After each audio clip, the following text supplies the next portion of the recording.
इस सेशन में हम जानकारी लेंगे किस प्रकार से हम ब्लॉक को क्रिएट कर सकते हैं और किस प्रकार उसका प्रयोग कर सकते हैं। तो आइए सबसे पहले देखते हैं ब्लॉक किस प्रकार बनाया जा सकता है। हमारे पास यहाँ दो एग्जाम्पल दिए गए हैं। एक पहले से ब्लॉक हमारे पास एग्जिस्ट है। यदि आप स्क्रिप्ट की तरफ देखें तो इसको मैं ऊपर नीचे कर सकता हूँ आसानी से, और ये कंबाइंड ऑब्जेक्ट बन चुका है। अब यदि मैं नीचे वाले ऑब्जेक्ट पे देखूँ तो ये ब्लॉक नहीं है। सबसे पहले एस्केप कर लेता हूँ, और जिससे कि मेरे पास ऊपर वाला जो ब्लॉक है वो सिलेक्शन उसका हट जाए। अब आप देखें तो यदि मैं यहाँ क्लिक करूँ तो ये अलग ऑब्जेक्ट है, ये अलग है। ये सर्कल्स जो हैं अलग अलग ऑब्जेक्ट बने हुए हैं। इसी तरह से रेक्टेंगल भी हमारे पास एक ऑब्जेक्ट के रूप में यहाँ पे शामिल है।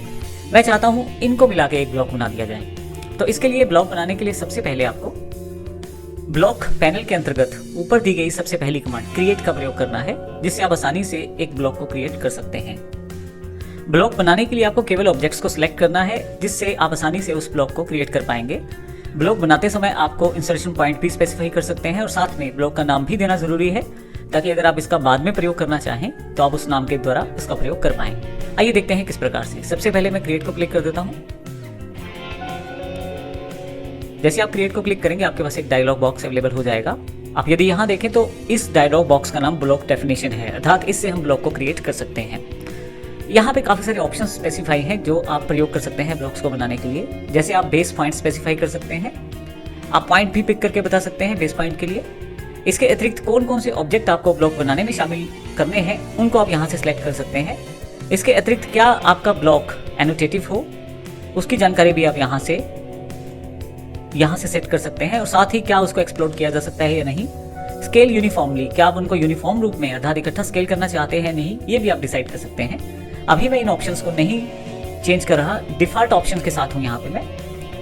नीचे की तरफ से आप ब्लॉक यूनिट भी डिसाइड कर सकते हैं, और अगर आप चाहें तो हाइपरलिंक भी डिसाइड कर सकते हैं इस पर्टिकुलर ब्लॉक के साथ। लेकिन आइए सबसे पहले एक सिंपल ब्लॉक बनाना सीखते हैं। सबसे पहले यहाँ से सिलेक्ट ऑब्जेक्ट में क्लिक कर लेता हूँ। अब मुझे स्क्रीन पे उन सभी ऑब्जेक्ट को सिलेक्ट करना है जिसका मुझे ब्लॉक बनाना है। मैं इन सबको सिलेक्ट कर लेता हूँ यहाँ से। अब देखेंगे सभी ऑब्जेक्ट मेरे पास सिलेक्ट हो गए हैं। सिलेक्शन होने के पश्चात मुझे एंटर प्रेस करना है। फाइनली आप देखेंगे एक छोटा सा प्रीव्यू यहाँ दिखाया जा रहा है जो ब्लॉक आप बनाने जा रहे हैं उसका। इसके अतिरिक्त आप यदि देखें तो सिलेक्शन यहाँ पे स्वयं खुद है कन्वर्ट टू ब्लॉक, और यहाँ पे मुझे ब्लॉक का नाम देना है। मैं यहाँ पे ब्लॉक का नाम दे देता हूँ फर्स्ट ब्लॉक। आप नाम कुछ भी दे सकते हैं जो नाम आप चाहते हैं। फाइनली मुझे ओके करना है यहाँ पे। जैसे ही मैं ओके करूँगा मेरे पास जो ब्लॉक है वो फाइनलाइज हो चुका है। अब यदि मैं माउस लेके जाऊँ यहाँ पे तो आप देखेंगे सभी ऑब्जेक्ट जो मैंने ब्लॉक बनाते समय सेलेक्ट किए थे वो एक साथ ही हाईलाइट हो रहे हैं।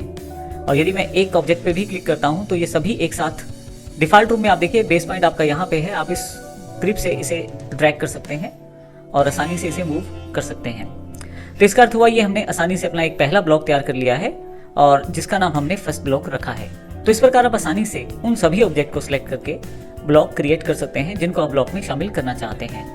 आइए इसको हम लेयर पर्सपेक्टिव में देखते हैं, अर्थात यदि आपके पास एक से ज्यादा लेयर्स हो तो किस प्रकार से आप ब्लॉक्स क्रिएट कर सकते हैं और उनका क्या प्रभाव रहता है। अब देखें यहाँ पे हमारे पास काफी सारी लेयर्स अवेलेबल हैं, एनोटेशन, आर्क, एरे इत्यादि। सबसे पहले यहाँ पे मैं रेक्टेंगुलर लेयर पे चलता हूँ और एक रेक्टेंगुलर ड्रॉ कर लेता हूँ यहाँ से थोड़ा सा साइड पे, ताकि मेरे पास बिल्कुल क्लियर एरिया रहे और आसानी से मैं अपने ब्लॉक्स को क्रिएट कर पाऊँ। यहाँ पे मेरे पास रेक्टेंगुलर बन गया है। अब मैं कुछ सर्कल्स को डिफाइन करना चाहता हूँ सर्कल लेयर के ऊपर। तो सर्कल लेयर मैंने सेलेक्ट कर ली, सर्कल सेलेक्ट कर लेता हूँ। मैंने नीचे से ऑब्जेक्ट स्नैप को ऑन कर लिया है और यहाँ पे मैं सेंटर पॉइंट डिफाइन कर देता हूँ। आप देखेंगे जो आप सर्कल बनाने जा रहे हैं वो सर्कल आपके पास सर्कल लेयर पे बनाया गया है, और इसका जो कलर है वो ग्रीन कलर है। मैं यहाँ से 2 सर्कल और क्रिएट कर लेता हूँ, और फिर से राइट क्लिक करके फिर सर्कल कमांड, और इसको मैं बना लेता हूँ।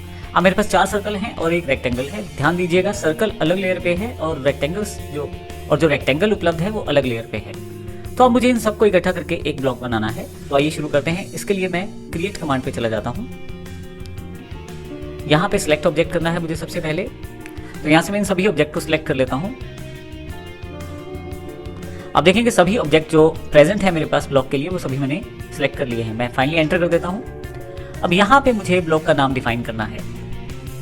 मैं इसका नाम याद रखने के लिए लेयर ब्लॉक कर देता हूँ ताकि ध्यान रहे, लेयर बी के नाम से ओके कर देता हूँ। तो अब आपने आसानी से ब्लॉक क्रिएट कर लिया है जिसमें अलग अलग लेयर पे अलग अलग ऑब्जेक्ट बने हुए हैं और हमने उनको कंबाइंड कर लिया है एक कंबाइंड ऑब्जेक्ट के रूप में। अब यदि यहाँ माउस पे क्लिक करें तो आप देखेंगे कि सभी ऑब्जेक्ट इकट्ठे हो चुके हैं, क्योंकि आप कहीं पे भी लेके जाए माउस को तो सिलेक्शन जो है वो चारों का हो रहा है। तो इस तरह से ये ज़रूरी नहीं है कि जिन ऑब्जेक्ट्स को या आइटम्स को मिलाकर आप ब्लॉक बनाना चाहते हैं वो एक ही लेयर पे हों, वो अलग अलग लेयर पे भी हो सकते हैं और आप इकट्ठा करके उनको ब्लॉक क्रिएट कर सकते हैं। जैसे मैंने यहाँ 2 लेयर्स के आइटम्स को इकट्ठा किया है और ब्लॉक को क्रिएट किया है। अगले सेशन में हम देखेंगे किस प्रकार से ब्लॉक का प्रयोग किया जा सकता है या इंसर्ट किया जा सकता है। धन्यवाद।